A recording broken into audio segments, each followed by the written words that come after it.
You might think Stranger Things is about monsters, gates, and demogorgons, but beneath all that horror is something even deeper.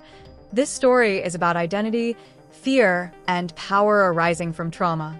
No character embodies this better than Will Byers, the boy who vanished in Season 1 and has struggled ever since.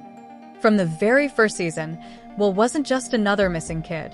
When he was pulled into the Upside Down, coughing up a creature in his own bathroom sink, the show was introducing us to someone with a unique connection to the world beyond reality. That connection wasn't random.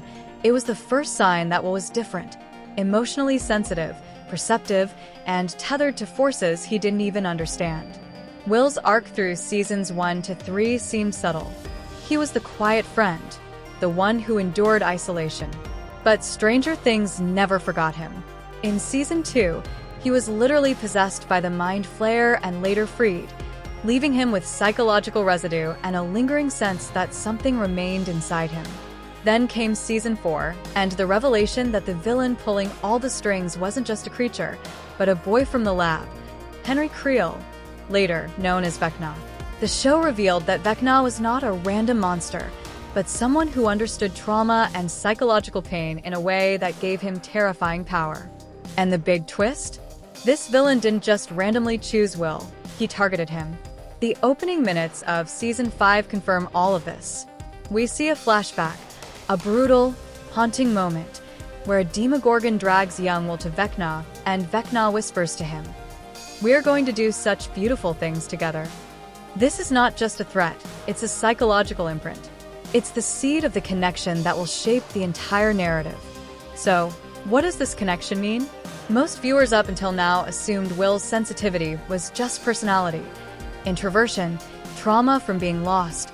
But the Duffers, the show's creators, actually built this as a narrative arc about identity and acceptance. Will's emotional depth, his outsider status, and his struggle with who he is became the keys to unlocking something unexpected: power. By the final episodes of Volume 1, we see Will's connection to Vecna and the Upside Down manifested in a way no one predicted. When Hawkins is under siege and demogorgons swarm, Will suddenly taps into something beyond fear. He uses powers that are not his own, yet are tied to him through Vecna's influence. Suddenly, he is able to psychically lift and destroy the creatures, saving his friends in a way that mirrors Vecna's own telekinetic style. This isn't just a gimmick. The psychology here is deep. Will's power emerges the moment he begins to internalize his pain, accept his identity, and stop hiding behind fear. That's the paradox of his role. Unlike Eleven, whose powers were internal and trained, Will's powers come from connection. His mind has been tethered to Vecna's hive mind since Season 1, and that connection is now surfacing as a force he can control. Let's think about that for a moment. In storytelling, we often see heroes transform by conquering external villains. But Will's journey is psychological. He must confront the internal consequences of his trauma, his self-doubt, and his lifelong feeling of not belonging. And in doing so, he is finally able to use the very thing that once victimized him. UT hears the twist the show teases, and this is where your mind should start racing. If Will can channel Vecna's hive mind, does that mean he is the only one who can truly stop Vecna? Or could it mean the exact opposite, that the connection might ultimately shape him into something darker? Vecna himself once said children were weak and easy to reshape, and he used those words about Will first. That psychological mirror between protagonist and antagonist is one of Stranger Things' most intriguing themes. Vecna wasn't born evil. He became it through pain and isolation. Will, on the other hand, survived pain because he learned to love and care.